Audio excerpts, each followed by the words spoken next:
Hello, आप सबका मेरे चैनल स्प्रेडिंग ला ज्ञान में स्वागत और अभिनंदन है। मैं आज आपको भारतीय साक्षरता अधिनियम 2023 के कुछ इंपॉर्टेंट क्वेश्चन सॉल्व करा रही हूँ, जो कि बहुत इंपॉर्टेंट है और आपकी परीक्षाओं में आपके लिए अच्छा साबित हो सकता है।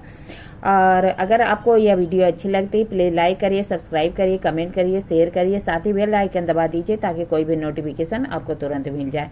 पहला क्वेश्चन है, सही सुलेमित है। ए है इलेक्ट्रॉनिक हस्ताक्षर प्रमाण पत्र के बारे में उपधारा।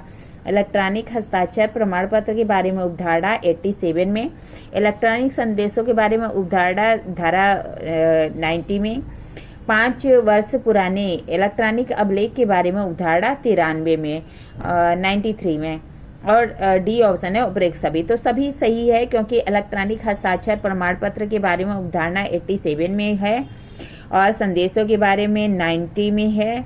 5 वर्ष पुराने इलेक्ट्रॉनिक अभिलेख के बारे में 93 में है।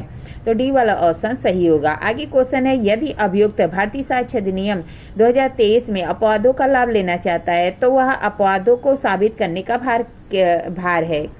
धारा 105 में, धारा 106 में, धारा 107 में और धारा 108 में।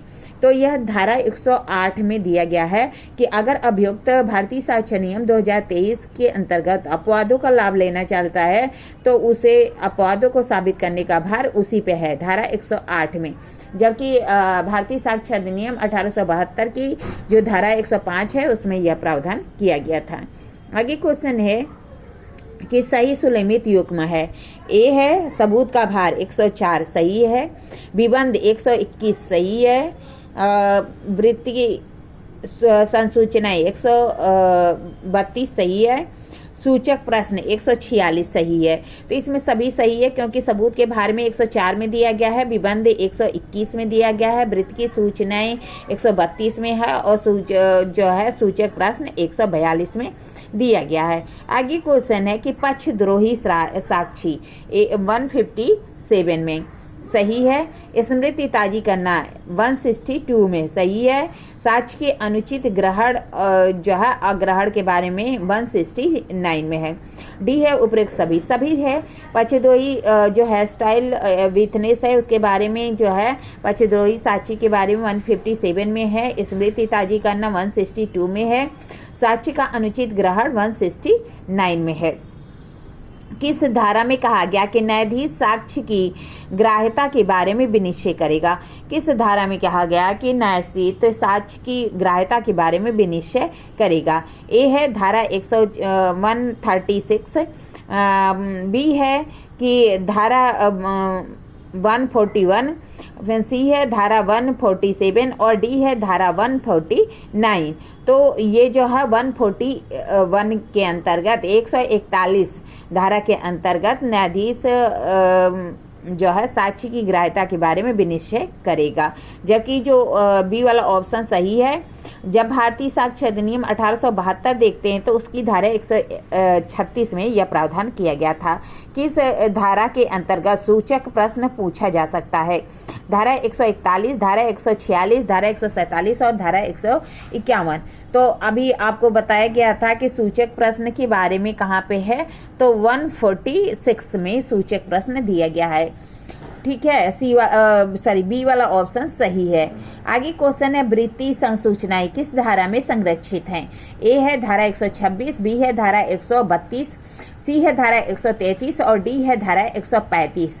तो जहाँ वृत्ति संसूचनाओं के बारे में धारा 132 में प्रावधान किया गया है, बी वाला ऑप्शन सही होगा। आगे क्वेश्चन है कि किस धारा के अंतर्गत किसी भी साक्षी से प्रश्न पूछा जा सकता है? क्या कह रहा है? किस धारा के अंतर्गत अपने ही साक्षी से क्या कह रहा है कि किस धारा के अंतर्गत अपने ही साक्षी से प्रश्न पूछा जा सकता है? जब क्या होता है, साक्षी होस्टाइल हो जाता तो कोई व्यक्ति अपने ही साक्षी से प्रश्न पूछ सकता है ना। तो उसी के बारे में पूछ रहा है कि पक्षद्रोही साक्षी किस धारा में, या होस्टाइल जो है विटनेस किस धारा में है? तो ए कह रहा 157, बी कह रहा 158, सी कह रहा 159 और डी कह रहा 154।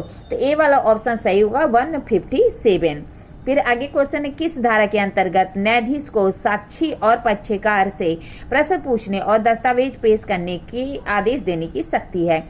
क्या कह रहा है, किस धारा के अंतर्गत न्यायाधीश को साक्षी और पक्षकार से प्रश्न पूछने और दस्तावेज पेश करने के लिए आदेश देने की शक्ति है? ए 165, बी 168, सी 169 और डी 156। तो बी वाला ऑप्शन सही है। 168 167 में यह प्रावधान किया गया है। आगे क्वेश्चन है, सील का साक्ष्य देने वाले साक्षी की परीक्षा की जा सकती है? ए है प्रतिपरीक्षा, बी है पुनः परीक्षा, सी है ए और बी दोनों, डी है कि उपरोक्त में से कोई नहीं। जब सील का साक्ष्य देने वाले साक्षी है उसकी प्रतिपरीक्षा और पुनः परीक्षा दोनों की जा सकती है। सी वाला ऑप्शन सही है। आगे है कि सही सुलेमित युग्म है। साक्षी की परीक्षा